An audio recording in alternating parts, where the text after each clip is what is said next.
Hi all, I'm Amanda, a marriage and family therapist, and today I'm going to talk about Brené Brown's Sabbatical and the impact that that has on those in the therapy community. Today I'm going to talk about Brené Brown's pause and what that looks like when a leader takes time for self-care. Brene states a quote, "Between stimulus and response, there is a space. In that space is the power to choose our response. In our response lies our growth and freedom." Brene says that there wasn't much of a pause back in the beginning of their life and their growth journey. Something would happen, someone did or didn't do something. Brene says she'd come out swinging, or fear, or worry, or anxiety, or even apologizing. Yet there was no space, just responding and reacting.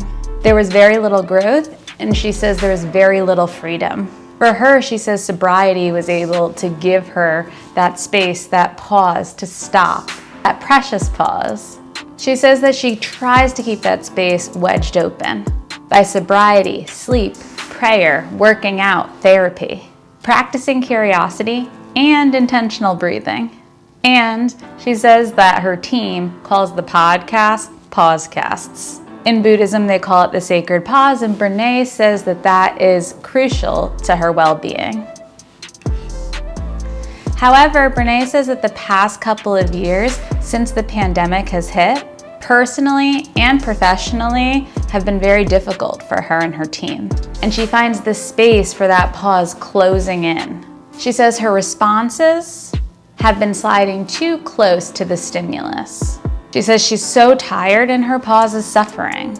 And she says she can't let that happen to her and her organization. So as a leader, they need to take space. She's gonna do something that she's never done. She's taking 14 weeks off and her organization will be on pause. The podcast and creation, and she's never done anything like this. This is huge to someone like me who's a marriage and family therapist, someone like me who owns a group private practice, to take a pause and say, we're gonna stop, we're gonna take time, regroup, and rest. As a leader, that is huge. She is daring to lead in a courageous and vulnerable way, something that's different than most corporate companies, something that's different from just going and going, creating and creating.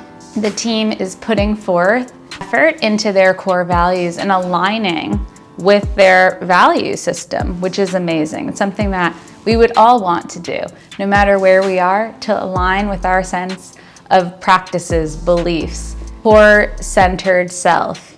These are important, and Brene is doing something huge by leading in that way with taking a sabbatical. They're all gonna take 4 weeks off paid in the summer and take all Fridays off. And this 14-week pause of creation of podcasts is huge for someone who's putting out content after content, TED Talk, Netflix thing. This is the height of her career, and she's saying we need to pause, we need to go back to our core values. This is a true leader. This is a huge moment for many of us. What's interesting about this is that a few weeks ago, someone wrote a comment on one of my YouTubes. I love all the people who follow and subscribe. Your comments really bless me. And someone wrote, "Amanda, you look tired. Are you doing okay?" And I was thinking, yeah, I'm great. Things are great. And as I think about it, when I read Brené's sabbatical post, I was like, oh, maybe I haven't taken enough pauses. So this is really important to stop, reflect, and see the impact that it will have systemically. By Brené Brown, a huge leader doing this, it gives other people and therapists and those in the helping field time and permission to restore and rejuvenate before they burn out.